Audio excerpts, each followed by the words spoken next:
পুনর্নব মিশ্র নামে এক মিশ্র আর্য শ্রীমূর্তি নিকটে তেও করে সেবা কার্য, মন্দিরে সেবা করে। তার নাম পুনর্নব মিশ্র ব্রাহ্মণ, মিশ্র ব্রাহ্মণ। তিনি মন্দিরে সেবা পূজা করেন। অঙ্গনে আসিয়াতেও না কইল সম্ভাস। সবাই প্রণাম করছেন, কিন্তু পূজারে এসে প্রণাম করলেন না। তাহা দেখে ক্রুদ্ধ হইয়া বলে রামদাস, এই তো দ্বিতীয় সুত শ্রী রোমহর্ষণ। রোমহর্ষণকে যেমন বলরাম কুশের দ্বারা তার গলা ছেদন করে দিয়েছিলেন, এই ব্যাপারটা দ্বিতীয় রোমহর্ষণ। বলরামকে দেখে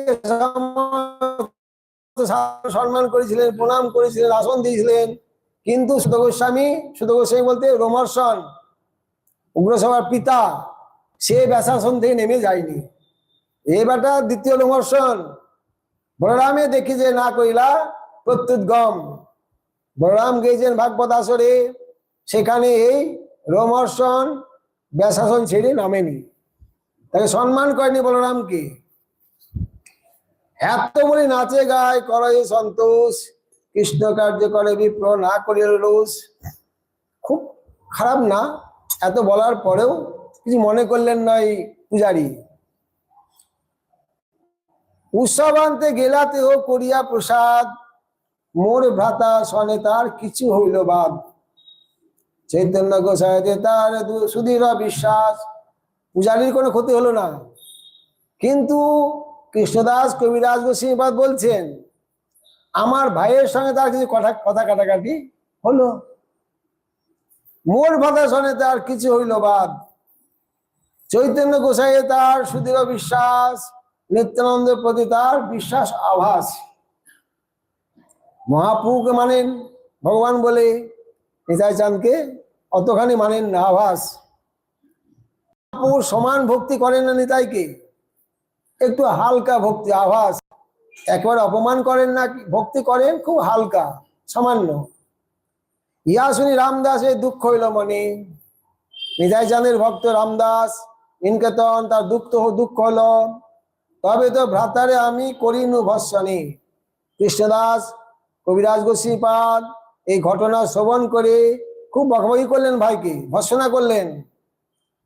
দুই ভাই এক তনু সমান প্রকাশ, নিতাই এবং গৌর দুই ভাই এক তনু সমান প্রকাশ। নিত্যানন্দ না মানি তোমার হবে সর্বনাশ। গৌরকে মারলে আর নিতাই চাঁদকে মারলে না, তোমার সর্বনাশ হবে। একে তো বিশ্বাস, অন্য না করে সম্মান, অর্ধ কুকুটির ন্যায় তোমার প্রমাণ। একজনকে মারলেন, একজনকে মারলেন না। গৌরকে মারলেন, নিতাইকে মারলেন না। নিতাইকে মারলেন, গৌরকে মারলেন না। অর্ধ কুকুটি, একটা মুরগিকে দুই ভাগ করলেন। পিছন দিকে ডিম দেয়, আগের দিকে খায়। সেই মুরগিতে ডিমও দেবে না, আর খাবেও না, যদি কেটে দেন। অর্ধ কুকুটি। কিংবা দুই না মানিয়ে হও তো পাষণ্ড, বরং ভালো। নিতাইকেও মানলাম না, গৌরকেও মানলাম না, পাষণ্ড, তার উদ্ধার হবে। একে মানি আরে না মানি সেই মতো ভণ্ড। একজনকে মারলেন, আর একজনকে মারলেন, ভণ্ড। উদ্ধয়া বংশী ভাঙি চলে রামদাস। নিতাইয়ের যে ভক্ত রামদাস মিনিকেতন, একদম রেগে টেগে বাঁশি ভেঙে দিয়ে, বাঁশি হাতে ছিল, বাঁশি ভেঙে দিয়ে চলে গেলেন। তৎকালে আমার ভ্রাতার হইল সর্বনাশ। গ্রন্থে কোনো উল্লেখ করেননি কি সর্বনাশ হয়েছিল, কিন্তু কৃষ্ণদাস কবিরাজ গোস্বামীপাদ বলছেন সেই সময় সঙ্গে সঙ্গে আমার ভ্রাতার হইল সর্বনাশ। কি সর্বনাশ হইল গ্রন্থে উল্লেখ করেননি। এই তো কহিল তার সেবক প্রভাব।